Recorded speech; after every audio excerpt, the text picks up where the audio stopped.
Hi everyone and welcome to the first in a brand new series of Relegation Rescue with me, the United City FM. Welcome along. So this is a series we've done before on the channel. This is a chance for me to take over a team, bottom of a league, halfway through the season and see if we can rescue them from relegation. Short-term series, about 8 or 9 episodes. We're going to play pretty much every other game in the league run through till the end of the season. And this time round, we're in La Liga.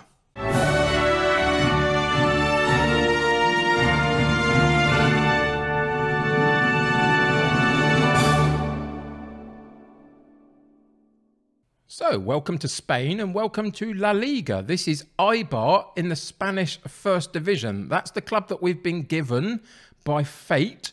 They are sitting currently in 20th position. Now, there's a couple of differences this time round for my relegation rescue series than sometimes there is. Normally, when I do a relegation rescue, after the season that I've done, I keep that particular save file and move on to the following Christmas to then do the next one. So 3 or 4 relegation rescue series in, we're 3 or 4 seasons into the actual save file. The reason for that is so that we don't use all of the same free transfers and loans, etc., to try and bail ourselves out in that first season once we get used to exactly who it is that potentially we can use in those kind of situations. But since I last did a relegation rescue, which was my Chinese Super League Odyssey, which we don't talk about because it was so awful, unfortunately the save file was corrupted. When I tried to load up again and continue forward, it wasn't really working particularly well, so I had to abandon that particular save file. So we are starting again, and that leads to the second division, the second difference in this particular series. Normally, we start this at Christmas, but in the first season, when you load up Football Manager, because of all the pandemic issues, because the season starts later for a lot of countries, we're actually at Christmas, not that far into the first season. So I've elongated it out a little bit. We're currently on the 25th of January. The reason we're on the 25th of January is because Eibar have just played their 19th game. So that's halfway through their domestic league season. So I thought that was a good point to come back in. It also gives me about a week just to see if I can make any changes to this squad before we move past the end of the January transfer window. So those are the two reasons. If we, in today's episode, we're not going to be playing a match, as it were. We're just going to be looking at the club, looking at the situation, and trying to figure out how hard a challenge this is going to be. I don't actually think this is going to be the worst one that we've ever done, i.e. China, but I think it's still going to have its problems. So first off, on this home screen, let's look at the obvious thing on this particular page, and that is the finances of the club. And they're not particularly strong, unfortunately. We've got 2.1 million in the bank balance. We've got 1.19 million in the transfer kitty, but we're already overspending in terms of the wage budget. So potentially we've got to reshape some of that to be able to do much with this particular group of players in terms of improving them in the January transfer window. So that's going to be a little bit tricky, but we'll see what we can do. So first off, the club finances, not particularly fantastic. Second off, let's go in and have a look at the fixture list and see how they've got on so far and how it is that they've led themselves to be bottom of the table after half the games have been played. And immediately it becomes obvious. After a very good round of friendly matches at the beginning of the season, they had an absolutely dreadful run of, what's this, 1, 2, 3, 4, 5, 6, 7, 8, 9 losses in their first 10 games. That is the big problem, isn't it, really? That's where it all absolutely went wrong. Since then, they've been inconsistent, but better. There's been a few wins in there. They got through a few rounds of the Spanish Cup. Valladolid is the first game that we're going to play on the episodes, and that will be in the Spanish Cup. We'll be doing that next episode, I think, or we might just wait till Villarreal for the league. I haven't quite figured that out yet. But that's the big issue, isn't it? That first half of the season was just absolutely dreadful. 9 losses in the first 10 matches. They then picked it up a bit. Went on a little bit of a good run through January so far. Not too bad at all. The last outing was a 2-0 win against Alaves. So there are signs of improvement here. So the next stop for us is to go into the league itself, into the table, and then have a look at the pre-season preview. And what we'll find here is actually, again, it's going to be behind my head so you can't see it, but they are predicted to finish 16th at the moment. And that's not actually terrible. There are a good few sides below them, in theory, in the pecking order of this division that we find ourselves bottom of. So there is some room for improvement, as has been shown by their current form anyway in the last month or so. So there are signs that this might not be too bad. If we go back into the league and we just scroll down a little bit, we do sit bottom on 15 points. But you can see, to get to safety and away from relegation, that's only a couple of points clear of us, plus a bit of a goal difference issue as well. So actually, this could be a doable situation for us to rescue Eibar from relegation. Certainly could. If we can continue the form that they've started in the most recent fixtures, then I think we might be okay. But of course, a new manager with a new style of play and all that kind of stuff, it's going to take a little while just for this group of players to get used to me and me to the group of players. And talking about the group of players, I have literally not done this. I have just holidayed through to this point and just come in a few minutes ago and taken over the managerial position at the club. I have not checked out the group of players at all yet. And Eibar is not a team that I particularly know anything about. So let's have a look. So first off, we can look through the player stats on this homepage and see that Kike is our top goal scorer with 7 goals. So let's go and check him out and see what he brings to the table. Experienced striker at 31 years old. Actually, for 31, not too bad. There's still about a reasonable amount of physical attributes in there. Mentally, a few issues. Determination, I'd like a little bit more. Decisions would be good. Anticipation would be good. But other than that, there's some key ones in there that are not too bad. And his finishing and his composure are all right. So you can see why he's getting a few goals for us. But it is still only 7 in 18 starts. So there's a little bit more potentially that we might be able to get out of Kike. But he, so far, is the top goal scorer in the club. So if we go back to the homepage and look at the highest average rating, Enrich is the one for us here. Sergei Enrich. I'm sure I'm going to butcher some of these names. Apologies for that. It's just going to be something you'll have to get over because it's not my strong point. But it is also a striker for us. He's got 5 in 17 starts. Again, 30 years old. Again, pretty good physicals. Not too bad at all. Some very key attributes are pretty good. He plays as a pressing forward. We'll have to check that out as to whether we want to play that way or not. I haven't looked at tactics or formations or anything because I haven't even looked at the players, as I've said. So we'll have to figure this one out. But so there's a couple of decent enough strikers that you would imagine would either in rotation of each other or playing together might be able to do something for us. So the next one down the list is most assists.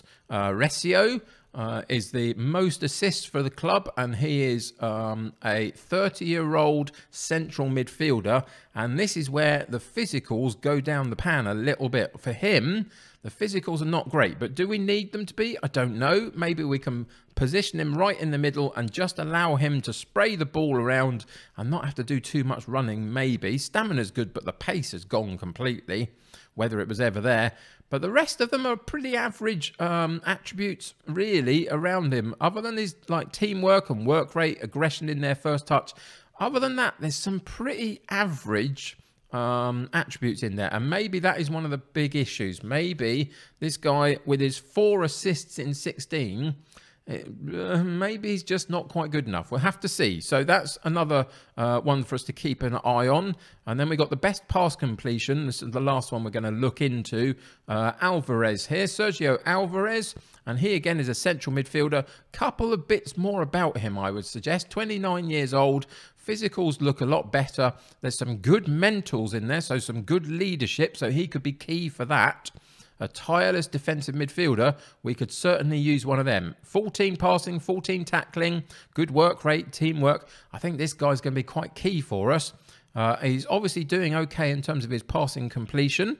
He hasn't got a goal or an assist yet, but we don't need him to do that if he's going to destroy opposition attacks for us. So we'll keep an eye on Alvarez. I'm sure he's going to be quite key for us. So those are the things that we can learn from the player stats. We've looked at the finances, we looked at the previous history, we've looked at the league table, and now let's go and actually look in on this squad a little bit. So it's not going to mean too much to us early on. These sort of purpley names are ones that I think that are out of the club on loan. Yes, they are. Tondela, he's out on loan for. So I'm going to clear these ones out of the squad and put them into our unders squads, or our reserves, or whatever we've got, just to clear the space a little bit and make us more aware of exactly who we've got. We've got 1, 2, 3, 4, 5, 6 loanees in. We're going to have to check out whether they're good enough to do what we need them to do. Maybe potentially change some of that if we can. So it's not a huge squad really. Once you take those 3 or 4 players out of the squad, it does that are all away on loan. It doesn't look fantastic, does it? So let's do 2 things on this particular page because the players don't mean an awful lot to me at the moment. Let's go to the current ability. You can see that we've got quite a lot of 3.5-star current ability players. There's some defensive options there and a couple of attacking ones as well, and the goalkeeper. So let's look in on the goalkeeper, Dimitrovic. Sorry. We'll have to get used to this. Physical's not great, but that's okay for a goalkeeper. The actual goalkeeping attributes are not too bad at all. 29 years old, lots of experience. He's an international player for Serbia, so he's got some experience about him. So I expect him to do okay. He's let in 30 goals in 21 appearances. That's, of course, not all down to him, I'm sure. That's going to be partly down to the defence and the structure in front of him, so maybe we can improve that. I think they've been playing in a 4-4-2. Whether we do that or not, I will have to think about that before the next episode. So that's our goalkeeper. We've got a couple of central defensive options here. Oliveira is one of those, playing at central defence. 29 years old again. It's quite a mature squad in terms of age. There's lots of 29, 30, 31-year-old players, it feels like, in here. So maybe we've got to find a little bit of youth as well, a bit of youthful exuberance to put in as the squad. But he seems to have played most of the games. His average rating's not great at 6.8, but he's got everything mostly that we'd need. I like a little bit of heading maybe, but maybe his partner in crime at the back can offer that. But overall, not a bad central defender. You can see why they are not predicted to finish bottom, although they're currently sitting there. You can see why, because there's some good players here. We've looked at Alvarez already. Bigas is the last of our central defenders in this group of 3.5-star players, and he's another central defender, another experienced one, 30 years old. Again, not too bad. Across the board, pretty decent. Lots of 14s. You'd like a couple of them bumped up to above 15 maybe, but it's, you know, not too bad at all. And he's doing okay for us seemingly so far this season. So let's look at the more attacking side of our game, because we've looked at some of these. Now, I know this guy, for example, Rodriguez, Kevin Rodriguez. I've had experience of him before. 26 years old, a better age for us, and a left fullback. He's got enough about him. Physicals are really good. Everything else is pretty decent in terms of those sort of mid-teen numbers for the attributes across technical and mental. So I think at left fullback, we've got one here that we can rely on, and that's a really good thing. Moving further ahead, Pedro Leon is another name that I recognise, but he's an ageing player now. He's going to be in mid-30s, I think. Is he 34? Yes. And physicals have gone through the floor completely. He can barely move, it looks like, but the rest of it is still decent. Maybe there's a shout for him to be an impact substitution with the last 10 minutes of games to play. Who knows? Maybe he can just add a little bit of experience in there. But I don't know whether we can really rely on him too much. He's only made 2 substitute appearances, and that kind of makes sense to me so far from what I've seen. We've already looked at Sergei Enrich. So most of that we've now looked at in terms of through one mechanism or another. And we've got some okay players. The last one is Inui, Takashi Inui, Japanese international, I believe. He is indeed. Again, experienced, 32 years old. He plays out on that wide left-hand side. And Yeah, not too bad. For 32, there's still about enough pace and acceleration in there to be a nuisance. He's played 21 times for us, got 1 goal, 3 assists. I think we could potentially get a little bit more out of him for that. But the mentals are the big issue, I think, for him. He's got flair and vision, but other than that, his mental attributes are not particularly high. So there are some gaps in here, which we will find all over the pitch, I'm sure. So the last category we're going to look at in this page is we're going to switch it and look at the potential to see who we've got in this squad that maybe isn't quite there yet. But over the course of the season, if we play them, maybe we can get something out of some potential players. And there's half a dozen here. So Bryan Gil, we all know about. I think he's just moved to Tottenham in real terms, hasn't he? But he's a young player on loan from Sevilla. And he plays out on that wide left-hand side. He's played 8 times, 2 goals, 1 assist so far. So hasn't ripped the league up by any stretch. Is good. There's some good flair in there. The physicals are pretty decent. A couple of gaps potentially in the technicals. But I think he can do a job for us, certainly. So that's Bryan Gil. The next one down is Pozzo. And he seems to be a right-sided option. He's going to be playing mostly on the wings for us down the right side, but he's pretty much not going to play for me, I don't think. Yeah, he's played 19 occasions for this club, and look at those technical attributes, or lack of them. This is why they're sitting at the bottom of the table. If they're relying on this type of player, with all due respect to Pozzo in real terms, on Football Manager, he really does not cut it and probably won't play too much for me. So we'll have to wait and see. But that could be the first issue that we've properly identified. Exposito is the next one, central defender. And again, decent enough, 24 years old, maybe lacks a little bit in the physicals, but there's some good mentals in there. And at least passing is decent and tackling is all right. First touch is good. So he'll be able to play a role for us, I have no doubt. Garcia, Alex Garcia is another central midfield option. 23 years old, so we're finding some slightly younger members of the squad.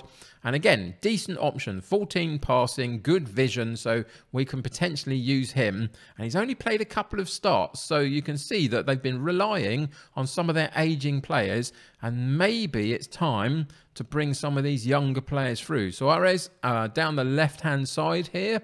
As an option down that left-hand side. Of course, we've identified a good one at left fullback already. So this is a good rotating option in there, though. Good crossing. Pretty much okay, the rest of it. So not too bad. Atienza. It's going to take me a while. Atienza has had a bid against him. So maybe we're losing some of these players here and there. But I will have to do some work on that. Again, not quite good enough. I don't think he'll be playing for me. So if somebody's come in for him, 11 passing as a central midfielder with a bit of good vision, but that's about it. Not quite good enough for me. So Atienza may be on his way out. And we've seen the likes of Rodriguez behind that group of potential players. So there's an interesting squad here. It's going to take me a little while. It seems like we've got a lot of central midfield, defensive midfield players. So that might inform exactly how we play. But we do have a reasonable spread. Maybe 1 or 2 central defenders we might need. Something to think about, and it's about whether we can get enough out of the strikers that we have. So that's the squad that they've got. We will just go in and check in. You won't see anything here, so that's not where I wanted to go at all. What we're going to do is we're going to go into the schedule, and we're going to look at the last game and see what we can learn from it in terms of the tactical approach that they took. So they were in the 4-4-2. You can see Kike and Kike. Two ways of pronouncing the same name. It looks up top, that played and got a couple of goals. Gil on the right, Inui on the left, Exposito and Recio in central midfield. Arbilla, I don't think we looked at him particularly. He had a very good game in this particular match. Average again, 33 years old, comes with experience, but hasn't really got the attributes for my liking. There is going to have to be a little bit of a rebuild here, I would suggest, in the week that I've got left. And Correa played at right back, another player that we haven't looked at.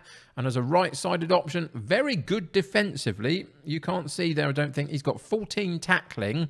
His physicals are pretty good. Some decent mentals. The attacking side of his game isn't particularly there. But as a holding defensive fullback, maybe there's a role for him for us there. And in this particular match, we created 7 shots at goal, 5 on target, got a couple of goals from it. Alaves, 5 shots, 1 on target. We pretty much did them over in most ways, which is encouraging that we've come from a bit of a poor start to the season. But there is the big issue on this match, isn't it? Slightly false sense of how good we were when after 17 minutes, Alaves had got 2 players sent off already. So that's how that one came. So we are probably, thinking about it, going to come back for the next game in the league, because that's my focus. So Valladolid I will play off the screen, and we will go through the rest of the January window. I'll try and make a couple of changes, bring some loan players in or some free transfers in, or get a couple out and see if we can make some money. And then it'll be Villarreal, a fairly tricky start in the first of our games in the next episode. So this series is going to happen on a Tuesday and a Thursday on my channel. Monday, Wednesday, Friday will remain with From Hope to Glory at Truro City. So for the foreseeable future, we are going to have a lot of fun trying to figure out Eibar in the La Liga, in the Spanish First Division. So that's just a very quick rundown of the club, the team that we've got a little bit. The expectation is for us to fight bravely against relegation, which I think we can do. There is some leeway in here, I think, in terms of how close we are to the opposition around us, that potentially we could achieve this one. 19 games played, 19 to play. Can we rescue them from relegation? Well, come back next episode and we'll get going and see what we can do. Thank you so much for joining me today. I hope this has been interesting, just to get a bit of an overview of the club. As I say, next episode we'll get into the matches and I'll update you on all of my January transfer window dealings if I've managed to do any. And we play Villarreal in our first match, and they currently sit in 6th position. Tricky start, but it's at home. So can we work on the previous good form that this club has just managed to turn the corner for? Let's find out. Subscribe to the channel if you haven't already, and join my United City community. The more the merrier. Click that like button on this particular episode. It's going to help a brand new series get traction, and that's all I really ask of you. If you're enjoying it, click that like button, help me along the way. Until next time, until next episode when we properly get going, take care of yourselves. I'll see you very soon. Bye for now.